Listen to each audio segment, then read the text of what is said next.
Salut! Alors, dans la lignée des techniques d'allume-feu, j'avais pensé faire un très long vidéo et finalement, ça s'est avéré être long finalement. Donc, j'ai décidé de faire plusieurs capsules qui vont être, dans le fond, un allume-feu en particulier pour chacun des capsules. Je vais commencer par la gomme de pain. La gomme de pain, dans le fond, je suis allé en forêt ce matin, j'en ai ramassé. Celle-là, elle est particulièrement belle. La gomme de pain n'a pas toujours cette apparence-là. Des fois, elle va avoir l'air noircie. Ça va ressembler à des saletés sur le bord de l'arbre. Ça vient des conifères, gomme de pain. OK? Fait que je cherche pas de la gomme de pain sur un érable, là, c'est de la tire, ça, puis tu t'es fait avoir. Donc, voici. Ça ici, ça pourrait être utilisable comme direct de même. Donc, on pourrait l'utiliser tout simplement en l'allumant de même et on pourrait arriver à nos fins.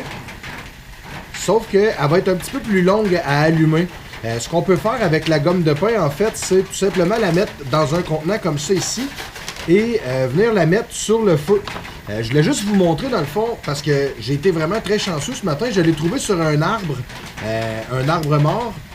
Et quand j'ai remarqué que l'écorce était un peu décollée et qu'il y avait des bavures de sève à l'extérieur, comme ça ici, j'ai tout simplement voulu aller voir de l'autre côté et regarder la mine d'or dans le fond. Littéralement, d'ailleurs, la gomme de pain est appelée or des bois par certaines personnes. Ce que j'utilise, moi, c'est un ciseau à bois comme ça, mais vous pourriez utiliser un couteau. Prenez soin de le laver adéquatement après. Comme vous pouvez voir, là, c'est quand même assez dur. Ça donne un effet de... On dirait un peu du beurre d'érable figé ou du miel figé. Ça se travaille relativement bien. On a juste à gratouiller comme ça ici. Et on va pouvoir le mettre dans notre contenant. Donc, je vais m'en garder un petit peu pour une prochaine fois. Et là, mon rond, dans le fond, Coleman est allumé. Donc, je ne sais pas si vous le voyez dans le coin de l'écran. On peut tout simplement venir déposer ça ici. Fait à noter relativement intéressant, la tire d'érable. La sève, en fait, va se liquéfier et va être particulièrement facile à enflammer. Donc, si jamais c'est le cas, préparez-vous toujours une paire de gants pour travailler autour. C'est la même chose avec la paraffine qu'on va voir dans une autre technique, mais tout ce qui s'appelle combustible, tout ce qui peut faire un allume-feu, dis-toi qu'à l'état liquide, ça allume en tabarouette. Donc, fais attention pour ne pas te faire avoir.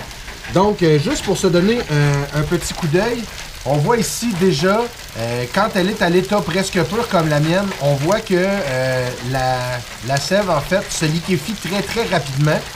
Le concept, ça va être d'attendre qu'elle soit complètement liquéfiée et on va la transformer en galette. Donc, maintenant, pour la magie de la caméra, j'en ai un petit peu moins pure, pas loin.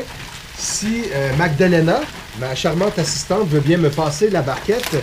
C'est une barquette que j'ai faite hier. Celle-là, elle était vraiment noire à l'état à laquelle je l'ai pris sur les arbres. C'est pour ça qu'elle a déjà l'air beaucoup moins propre.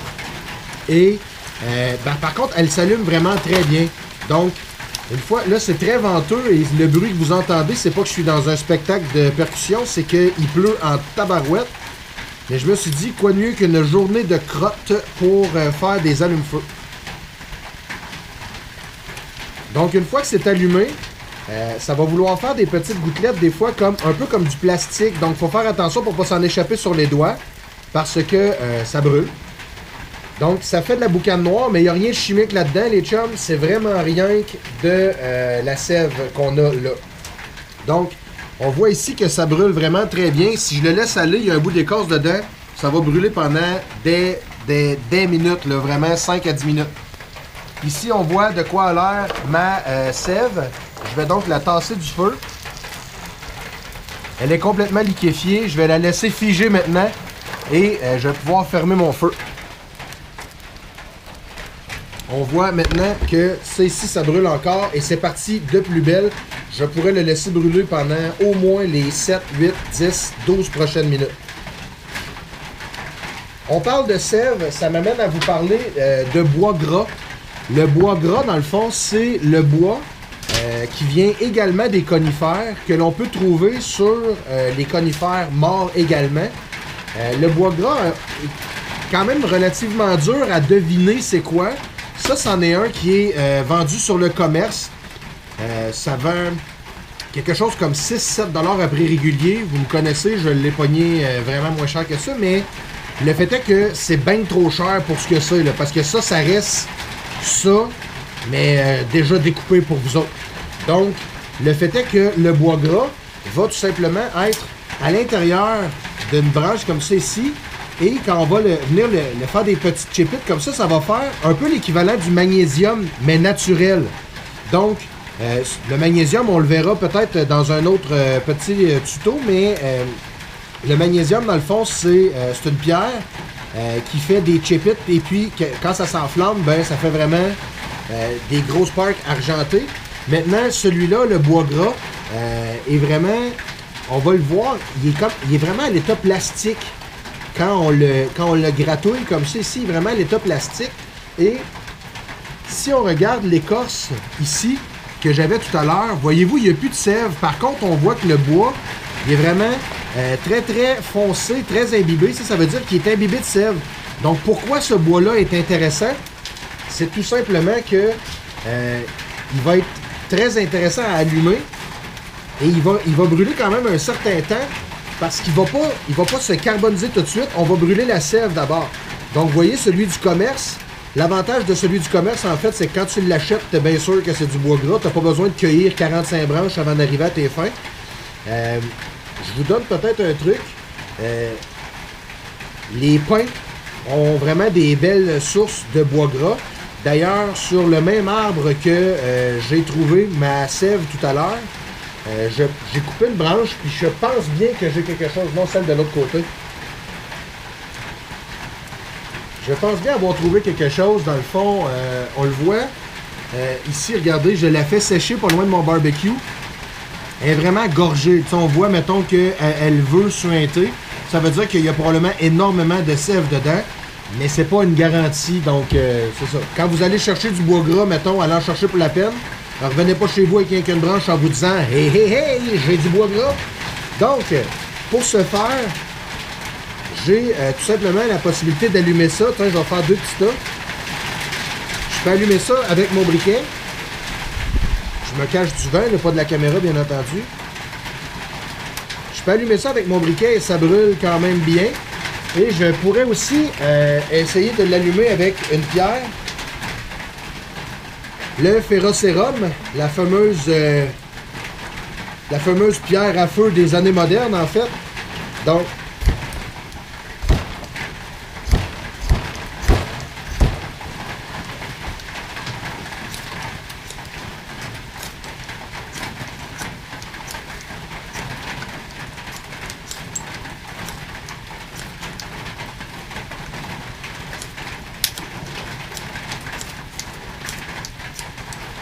la pierre à feu, il y a bien du monde qui triple là-dessus. Mais comme vous pouvez voir, c'est pas parce qu'on est capable de faire des étincelles qu'on peut les envoyer exactement où est-ce qu'on veut.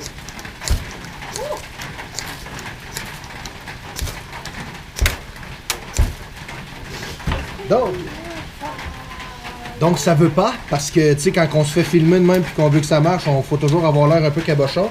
Mais il faut tout simplement comprendre que c'est vraiment très facile à allumer. Vous avez vu, à peine une petite flammette et c'est parti. Ce qu'on peut faire aussi, dans l'ordre du bois gras, c'est aller chercher du cèdre. Le cèdre, en fait, parce que là, je vais passer tous les trucs de bois. Le cèdre, en fait, c'est ça ici. Là, je vous parlais pas des feuilles vertes du cèdre, mais je vous parle de ce qu'on va trouver sur le tronc. Donc, avec ton couteau, tout simplement, tu vas arriver aux abords de ton cèdre et tu vas venir le gratter comme ça ici. Là, tu as deviné, ça, c'est pas du cèdre, c'est du pain, je viens de te le dire. Mais en frottant ton cèdre, ça va donner une espèce de petite mousse comme ça avec laquelle tu vas pouvoir faire un nid. Le nid de cèdre comme ça est particulièrement efficace pour l'arc à feu. Donc, quand on fait un arc à friction comme ça ici, c'est vraiment très efficace avec du cèdre. Et sinon, avec le Fire Steel aussi, c'est très intéressant. Visiblement, le mien, il va moins bien que ceux qui ont à TV.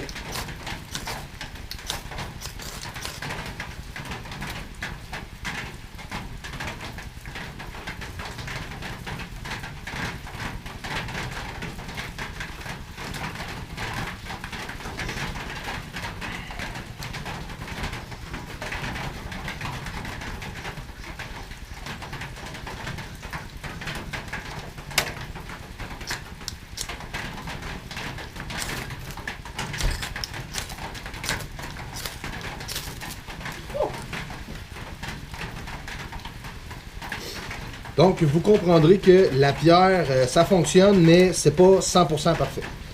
Donc, je me réessaye le dernier petit coup. Ah ben...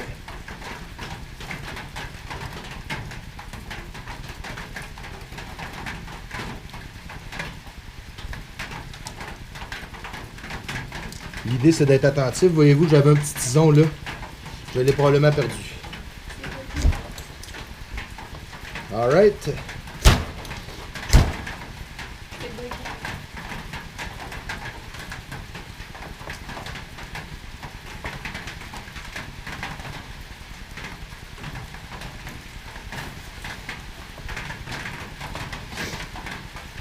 Ça fume, mais on le voit pas parce qu'il vente. Voilà, donc pour la sève ainsi que le bois gras, c'était tout, mesdames et messieurs. Sur ce, à la prochaine technique. Merci.